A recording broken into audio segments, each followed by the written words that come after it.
What is up, everyone? This is Nate the Great, and with Chaz Lytle, coming in the first episode of the new show every Thursday at 2 p.m. Central Time.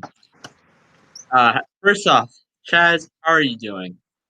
I'm doing great, Nate. How are you doing? Thank you for having me on the show. And I just want to tell you, it's better late than loaded.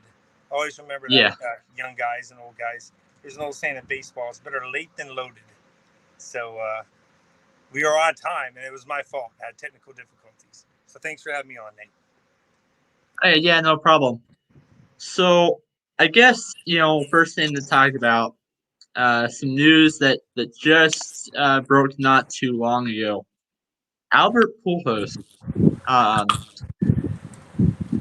who we just found out that he's going to be released. I'm gonna go first and say that I personally don't like them, to be honest. I mean, he said he was going to retire after the season anyways, so why release him now? Yeah, I was talking to one of my former, players that grew up in the arena with me this morning, Chris Bass, a former third baseman with the Pittsburgh Pirates and with the Florida or with the Miami Marlins, and we were talking about the same thing. I mean, you got a guy like that in the clubhouse. I grew up with David Eckstein, shortstop with Anaheim Angels, St. Louis Cardinals, and I mean, Pujols is nothing but first class. And to have him lead the young guys, I think he was getting what 10 for 240. I'm not sure. I could be wrong on those numbers, but I think it was 10 for 240. And I mean that's the rate in baseball. I mean, a guy like that should be getting paid more, I believe. But I mean, 10 for 240 for what he does. I mean, he has enough power to light up the city of Las Vegas. He still drives in 70 or 80. He's a good clubhouse guy. A good character guy. He's nothing great that I've heard to the minor league guys. Um, Somebody like that to bring continuity into the clubhouse, to bring that it factor that guys have looked up to for the last 10 or 15 years. I mean, that's irreplaceable. So you designate him for assignment, and what do you want? I mean, look. At the end of the day, owners are making money, players are making money, but at the end of the day, owners want to make more money, and that's just the way baseball goes. It's always been that way. And hey, players are going to make money, but owners are going to make more money, and hey, rightfully so. It is what it is. Yeah, and it was going to be not only was going to retire, he was coming towards his 10 year end of the 10 year contract because you know he was coming towards his 10 year contract that he signed in like 2011. So he was probably at that point, the Angels might probably would have released him anyways, not let him go on to that next year term. It's just that it just kind of seems a little bit odd, um, because uh, cutting Albert Pujols half. Well, not even. It's only been 1 month into his last year. I mean, you start the season off and you do that. It's one of those things where, like I said, a guy that's a good clubhouse guy is irreplaceable. I mean, it's like, one of the best things I've ever seen, was a guy like Rick Ankiel who did what he did. It's like turning an offensive lineman into a quarterback. He was a Cardinal. I mean, but what I've heard, not just from David Eckstein, but David Eckstein and I have the same agent, Ryan Gleichowski. But what I've heard from David, who's a very good character guy, said nothing. Albert Pujols is nothing but first class. So I'm going on what David says, and I mean, David Eckstein was the MVP of the World Series, and he's 5'5", 5'6", and he was told by my high school coach that he would never even play college baseball. He went to the University of Florida, and then made it to the big leagues. And now he's a minor league and a major league instructor. I kind of like the theme of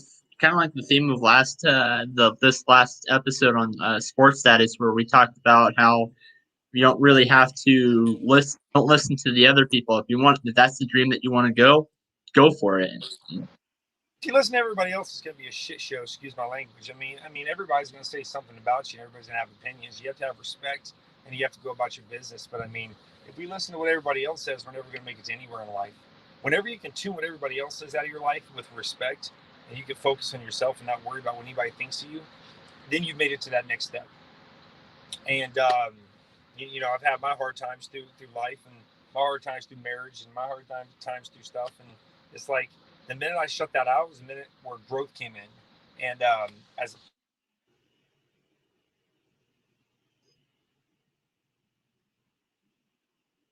Having a okay. as a former minor league instructor, as a former player and a batting title champion, and an all-time stolen base record, I'm living here in Athens, Georgia. If you would have told me that 3 years ago or even a year ago, I would have said no way. And then you come home, and it's like, what? What's going on? So, but again, you have to value and you have to trust. You can only do so much, and whatever you do, you got to own and trust it. And that's what Pujols. Getting back on the Pujols, I mean, it was a guy, man, who brought nothing but positivity into the locker room, like a Derek Jeter type guy, just a leader and a winner in every sense of the book. I mean, he was a JUCO guy. If you guys don't know that, he went to junior college out of the Midwest, I believe, and got drafted in like the 40-something round, 30. Don't quote me, but 30. I think it's 30 or 40th round. He was like somewhere in there, a junior college guy. You know, he didn't come from the Dominican or Venezuela. He was a junior college guy here in the States, and it's like, man, he's the face of the franchise for so long, and you boot him out the last year, even into the last season. Come on, guys. Jeez, That's just weird. I apologize. I'm turning that off. Sure, jingling. Anything goes here. Yeah. So let's get right into this next topic and talk a little bit about some of the other things that have been going on this season. Like, for example, do you think that MLB can break the record for the most no hitters this season? No. The only reason, I mean, I think hitting is it's hard enough to throw a no hitter. We talked about this last week, man. I mean, our guy from San Francisco did. I mean, geez, he's throwing blanks up there. DeGrom throwing those zeros up there. I mean, it's so hard to throw those zeros. You know, we talk about a no hitter and you talk about a perfect game. I mean, I think it's hard to do that in 4 innings. I mean, you know, you talk about even in 2 sevens or 1 7 or 1 9. I still think even with the rules and everything, it's hard to throw blanks up there. Pitching has gotten better, hitting's gotten better. We're trying to compete with the pitchers. They're going up and in. They're going up more than ever. They used to go down. They were always told to throw down, keep the ball down, keep the ball down. They're coming up high and in. So we're adapting. You know, to my professional players and college players, and I don't really talk about the young players that much, but we're adapting. They kind of caught on to us a little bit, but we're adapting. You know, as position players. Yeah, and the reason why I ask is actually was the same question popped up on ESPN earlier today, and so the current record, it was actually set back in the 1890s ish, 1880s, 1890s. Not that record was 8, and we're now in the first month of May, and there's been 4. I still think it's uphill battle. I I think right now, especially with the way spring training was, I mean, guys, you know, were getting sim at bats. They were getting, you know, their reps, but they weren't getting, you know, they didn't get the full, you know, they didn't get a plethora of slide pieces and your change ups and you know, your 2-seamers and everything. I mean, they went into spring training and it was a little bit different. I mean, especially last year. I mean, spring training has been a little different.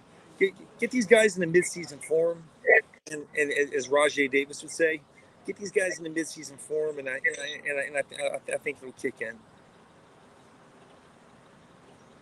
okay. The the next topic, we're so on the other baseball show that I do, which is called The Full Count. I'm gonna hear about that. I like to talk about that. The Full Count, which is, you know, another baseball show. We actually do a ranking of top 5 pitchers from each team going across from one division to another. So an idea that came up is that how about we do the same thing but for catchers on this? So in your mind, what are your top 5 Atlanta Braves catchers? Which is why I have the green screen right there. Oh gosh, you throw me off like that. I mean, that's tough. I mean, for my man. I mean, we grew up in this arena, growing up in the minor leagues together. I'd say Brian McCann would have to be number one. All right, so Brian McCann. A lot of people might disagree. Um, I definitely think Javi Lopez would be number two on my list. Uh, and I mean, number three would be Crandell. I mean, Dell was a great guy. I didn't have the opportunity to really watch him play, but all the film that I saw on him, he was a great catch and throw guy. And by the way, this Hayden. Hi. Okay, Hello. Hayden's an all-star. She's an all-star here. So let me tell you, front runner right here, Hayden. She's the best. So it's good to have Hayden. Thank you, Hayden. So, then I'd have to say, Torrey. I mean, Eddie Perez would be number two. I see Brian McCann, Javi, Crandell, and then I say Eddie Perez would be mine, number three, and then Crandell number four, and then Joe Torre number five. That's my five round out right there. But McCann, take the hot spot, McCann. I came through the minor leagues. You and Frank Core. I mean, how can I not take you? So you and I actually have the same number one and number two. Number three to the number five is where I'm I'm going off the stats a little bit here. I know they don't tell a full story, but it's where I'm the biggest. It's where my biggest passion of sports comes in. Yeah. So going off of stats, I'm going number five. Number five to number one, I got to go with Eddie Pereira's. He pitched from like 1995 to 2001, and he also pitched from 2004 to 2005. Good point. But I'd have to say something here. He was also catching. He wasn't an everyday catcher. He wasn't an everyday catcher. He was only catching certain pitchers. So with Eddie, in 2018, I'd pass Eddie all the time. When he was in there in Orlando, and but he wasn't the everyday catcher. So I'm with you on that. But I do have to say that that's why he goes down as my, I don't mean to say this, but he goes down as my number three. I mean, number one is McCann. I mean, McCann's been doing it and doing it and doing it. And Javi was off the charts. I mean, a guy that could just throw it, boom, from his knees over. I mean, I got picked off by guys like Ivan Rodriguez on his knees, Benito Santiago. But I'm gonna tell you one thing: that guy McCann, I didn't run too much. We were in Rome, Georgia. I faced him in Lynchburg, Virginia. I faced him in at the higher levels. The running game was shut down when it came to that guy. Number four, I went with Dell Crandall. Okay. So he won right four of his first five. So Gold Gloves, given that they're all. So I'm going with that. And number three, I'm going with Joe Torre. Joe Torre. Yeah. Okay. So he was my number five. So we're all right. We're there. We're in the mix. And then number two, I got to go with Javi Lopez. And then number one, I'm going with Brian McCann. Oh yeah, McCann the man. Yeah. Via Atlanta, Georgia. Apologize if I butcher some names. I do that in baseball. I do that in hockey as well. I butcher the names a lot, so don't worry. They know who they are. If not, they need to do their due diligence and look them up.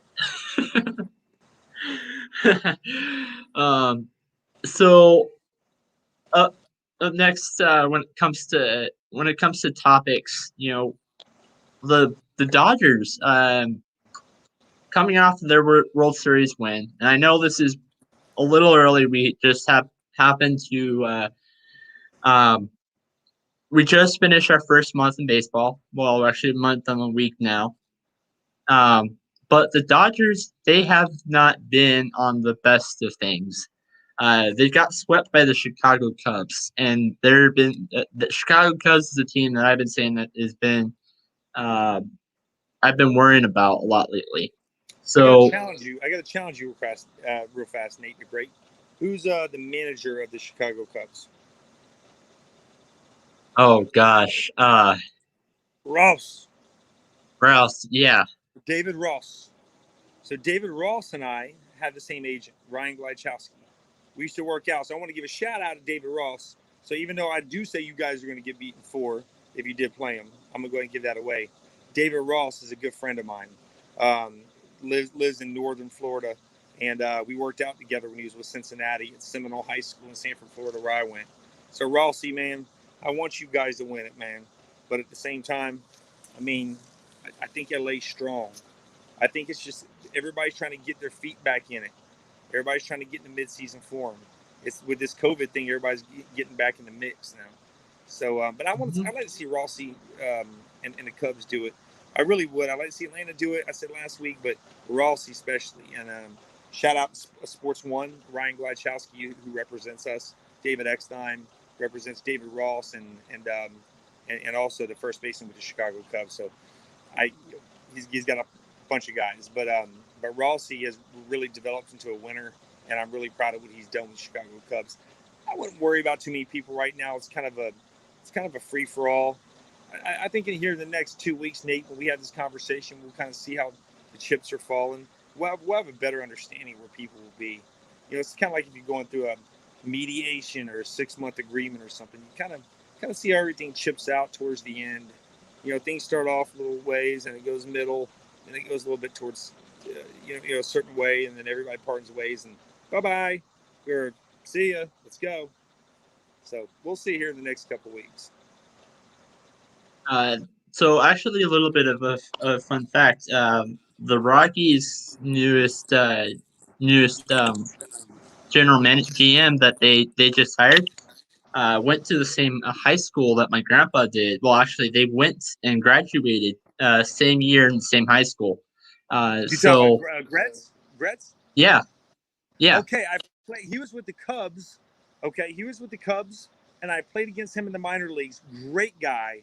He was in Winston-Salem. I played against him all through the minor leagues, and a very nice guy and a friend of mine. First class guy. I spoke to him, I don't know, 6 months ago via email when I was looking for a different job in baseball. And I mean, that guy right there, man, is going to turn some things around. And I tell you one thing: he if anybody can do it, he can do it. Yeah. A1. He's an A1. First class. So that is all the topics that we've gone through. As more weeks go on, we'll probably come up with some more. We're getting close to that 18 mark. Do you have any final thoughts before we give this a close? Look, I've been putting some stuff online this week, on Facebook and stuff. And if you don't pay attention this week to my Facebook, and I'm not a big Facebook social media guy, you really got some serious issues, because I'm putting some trade secrets out there. And if you don't listen to these trade secrets that I'm putting out there, you're doing yourself a big harm, because I know what baseball lessons cost.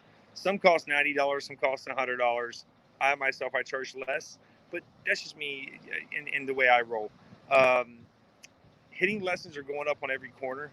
I'm putting out a plethora of information on my Facebook, and all you have to do is, get on my Facebook, Chaz Lytle, Facebook. You can see everything. You can go into YouTube, but understand this is for your kids. And if you're not, even if you're a coach coaching a rec ball team, like, understand that, like, you can do all the signs in the world, and it throws the team off, and all you have to do is one clap, and that could be a bunt. 2 claps is a hit and run. 3 claps is a steal. And you got Mr. Baseball over here looking at the indicator, seeing all these things you're putting down, and at the very end of all your signals, you're just doing a clap. And it makes it very easy for all the guys on the team that you're doing claps. Big Tim Raines did that, Hall of Famer from Seminole High School as well. He did that in professional baseball when he was coaching, I believe, with the Marlins. My buddy told me, Chris Bass actually told me, he goes, man, his signs is one clap, 2 was a hit and run, 3 was a steal. So you go through all your signs, boom, 1 clap, and it throws everybody off, because you're doing all this. The manager's looking at you. You got all these scouts looking at you, trying to figure it out, and it's as easy as a clap. So tune in to the Facebook, and if you don't, keep paying for your lessons, because you're going to waste your money and throw it away. That's all I got to say, Nate, because you're throwing away your money if you don't pay attention this week. And I'm putting out a plethora of stuff. I shouldn't give away my trade secrets, but I got to a point where I'm like, look, we got to spread the knowledge to these young guys. I mean, this has gotten to a point where, like I said, they're putting up these hitting academies on every corner like meth labs. It's gotten to the point where these Joe Schmoes are putting them up, and they're charging these guys $100 an hour. These parents, and parents don't know what they have to do to get to the next level. They don't know what to do to pass the NCAA clearinghouse. They don't know what they have to do to even enter pro ball. They have no idea. They're just going on bus tours and all these gimmicks and tricks. It's kind of like the banjo minnow. I bought that banjo minnow thinking I'm going to catch every bass in the lake, and I lived on a money lake in Lake Mary, Florida. I threw out that banjo minnow, and it was garbage. And then I went back to the old black culprit with the bullet weight. I throw that bad boy out there, let it sit on the bottom, pop it one time, boom. Or go with that top water plug, let it sit, that torpedo, let it sit on the top, pop it one time, boom. So we got to stay away from the gimmicks, and we got to stay more to what's real, raw, and relevant, so we can get some big results. And that's just me as a former minor league instructor and as a former minor league player and a batting title champion, all-time stolen base record here at the University of Georgia. I feel that we just need more relevancy. We need to teach these kids the right way. I mean, I don't know everything, but what I'm saying is we don't need to have them staying on a trampoline. Jeff Fry has some stuff, on LinkedIn where guys are standing on a trampoline, hitting, doing all these gimmicks and stuff. Hey, look, there's no substitution for hard work. So tune in. I would love to work with you. And I have some consultations right now on the phone. I work with college guys on the mental aspects of the game. I work indoors. I work with guys hands-on, and I also travel and work with guys. So I'm a very diverse in how I work, and I try to get the golf in between. But I mean, it's all fun and games, and I'm here to work hard. So Nate, I'm looking forward to this show every week because we're going to be rocking it because this is about anything goes, baby. When you talk to a pro baseball player and anything goes, oof, if you're not getting questions, we got some issues. So I had to have a lot of blood work done when I got done, baby. So I have some announcements, and that's what I'll use. The next show coming up is Sports Status again. Just it's a 10-minute episode to talk about some announcements and some things going on with the Denver Broncos organization right now. That's later today at 7 p.m. Nice. Also, some more announcements. I could be having another special guest. GM of a minor league baseball team. More on that later. But although I will say this though, once I announce what team it is, if you guys have any questions that you would like to ask them, let me know. And then the third thing is I will be having more announcements. The announcements for later today that will be more about what to expect on the show later. We're gonna kill it, Nate. I'm gonna tell you right now. They're not tuning in. They should be asking every question. Because anything goes. I'll be asking every question from what'd you guys do to this and that because this is the part where I can get loose a little bit and feel good because in my Facebooks and stuff, you got to talk about how you live as a human being, but when you live as a player, it's a little different from living that playing life to a coaching life. So, man, we got some stories, but yeah, again, the pool holes thing, that right there, I'm not going to throw up, but it makes me want to puke. But hey, everybody's gonna say, why do you want to puke? Because we're getting paid $240 million. You don't understand. It's not about the money. It's about the adrenaline, and it's about the Kobe Bryant, the late Kobe Bryant type presence that you're bringing into that locker room. Towards the end, the Black Mamba won the Black Mamba, but he brought that work ethic, and that work ethic, was unstoppable, and that's what Albert Pujols brings to the St. Louis Cardinals. So shame on the St. Louis Cardinals, but I'd still work for you if you want to hire me. One last thing I have to say, and then we'll close it out, is I said on the last episode with Sports Status, I said that I played in the league starting this coming up Saturday. Well, the first 4 weeks, because of rain, had been delayed. So my first official game, hopefully, if there's no rain delay, is this Saturday. Dude, Nate, get after it, man. Swing it hard. Don't do what my son's doing. My son's doing great. He's in his bootleg league out here in Oconee. We're out here in the middle of the boonies. We're not in Orlando anymore. We're out here in the boonies, and they got some jugs machine throwing 40 miles an hour over his head. So my son got the hat trick last night. He's crying, and I want to go to him and say, son, I just want to walk up to the league and go, what are we doing here? He's 6 years old. We should be doing t-ball. So I wish you the best of luck. And if you ever need any wood, I can still get some wood from Louisville. Thank you, Tripper Johnson from a very, very good agency. He represents the Green kid from Detroit, who is the third or fourth pick, Alan Green's son out of Haggerty High School, who's the fourth pick. And Tripper Johnson represents a lot of major leaguers. So thank you, Tripper, for the hookup there. The M356 is what I want a batting title with. So I'm ready to get my batting title bats back. So, but good luck. If you need any wood, Nate, just holler at me or DM me. I can send you some wood. Lacquered. Okay. Lacquered, baby. Not corked, but lacquered. So that is all I had. This has been Nate and Chaz signing out, and see you guys next week. Tune in, baby, and ask questions.